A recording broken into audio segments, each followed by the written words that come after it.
This came up on a call I was on earlier this week where someone said, I feel like I'm doing all of these things.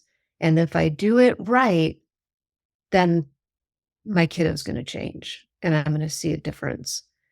And I think we have to be really careful about thinking about this in terms of cause and effect because there is no guarantee, right? That's one of the things we always talk about. There's no one way that this happens, that our kids find recovery and our families heal. And there's just also no guarantee. And the thing about using craft and the invitation to change is that we talk about this a lot, and I think I don't necessarily explain it as much as I should. What we're doing is we're creating conditions for change. We are not creating change because we can't do that. We cannot make somebody else change.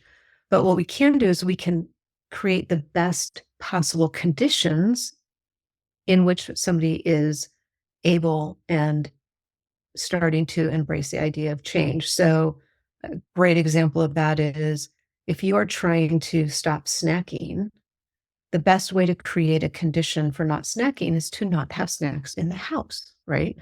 Doesn't mean you're not going to snack because you could still snack outside of the house or somebody could bring snacks into the house. But what you're doing is you are creating the best possible conditions that you will not snack yourself.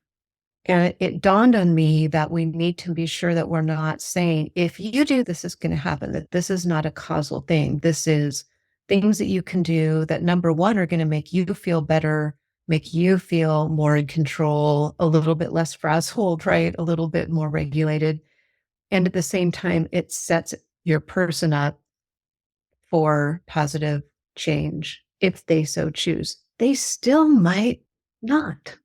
And that's just the reality of it. And so I wanted to make sure and address that because what I've heard from folks who have lost a child, which is obviously a reality that we all deal with, whether or not you have a kid struggling with substance use, it can happen for many different reasons. But what they say is, my child never did find recovery lasting. They may have had periods of recovery.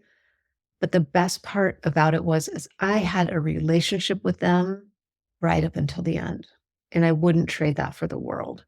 I think it's so important just to keep that in the back of our mind that you're not striving for perfection in your craft skills. And if you do it perfectly, then your child's going to change. So we do the best we can and we create those conditions, just like go back to that snacking scenario.